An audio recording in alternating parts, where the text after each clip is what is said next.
Sige po, ano, maraming salamat po. Una sa lahat, pasensya na po kayo at hindi makakarating ang ating punong Luzon, Mayor Along Malapitan dahil yung una talaga, nagkaroon din ng schedule si Miss Sam, kaya lang ang problema rin is dahil sa dami po nung naging schedule natin, so yun po ay na-reschedule ulit. Hindi din po namin inaakala na magkakabagyo. And sa ngayon po, pagpasensya niyo po, hindi rin kasi namin inaakala na medyo mga anak po yung ating yung pong asawa ng ating punong Luzon. Siyempre, kinakailangan naman po nilang asikasuhin at i-enjoy yun. Kung makikita niyo po yung Facebook ni Mayor, na ando na po yung kanilang panibagong anak at kino-congrats na rin po natin sila. Pero anyway, sabi nga ho ni Mayor, Ryan, puntahan mo si Sam. Sabi niya gano'n.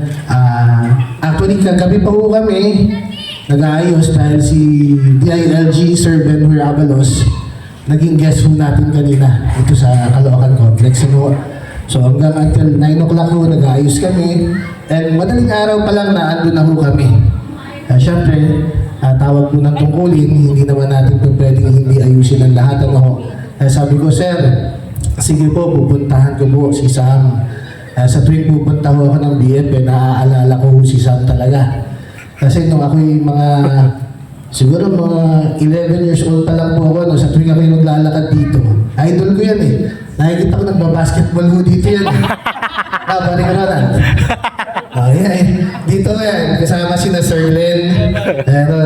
Kaya sa lahat po na natin dito ngayon, kasama po natin ang barangay sa pangunguna po ni Kapitana Cressy, si SK, nandiyan si SK, Nandiyan ang mga kagawad natin, especially si Kagawad CJ. Kasama rin po ang ating mga bisita panauhin from Barangay 169 and yung ating kapitbahay po, Nandiyan din ho ang ating mga kasamahan sa federasyon nila Miss Sam. At lalong-lalo na po dito po sa mga taga-BM Phase 3 at sa mga po sa mga bagong officers po. Bagong lumaba o bagong Parehas. Balance. Congratulations po ulit sa inyo. Isang magandang umaga po sa inyo lahat. Nais po paalam ng ating punong Luzon na ang kanyang opisina ay laging bukas sa sino mang kakatok at hihingi ng tulong, especially po sa mga HOA. Dahil ang gusto po ng ating punong Luzon, makatuwang ang HOA upang lumakas ang komunikasyon para sa magandang kooperasyon at koordinasyon natin. Hindi ko kaya ng mayor natin na mag-isa lang, pero sa kanya ang nais niya ay makasama ang lahat. Ano po yun? Makasama po kayong mas lumakas yung aksyon at malasakit dito sa Caloocan. Dahil wala pong ibang hinahangad ang ating mayor, kundi mapabuti po ang ating mga batang kangkalo. Kaya sa lahat po ng ilalapit ng inyong HOA at nais iparating kay Mayor Along Malapitan, bukas po ang kanyang opisina, naririto po kami bilang kanyang mga kawani at magtatawid po kami para po mas madali po ang serbisyo ng ating punong Luzon, Mayor Along Malapitan.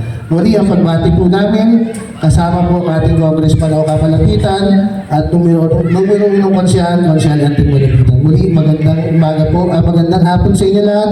Congratulations po sa inyo. Thank you very much, OIC.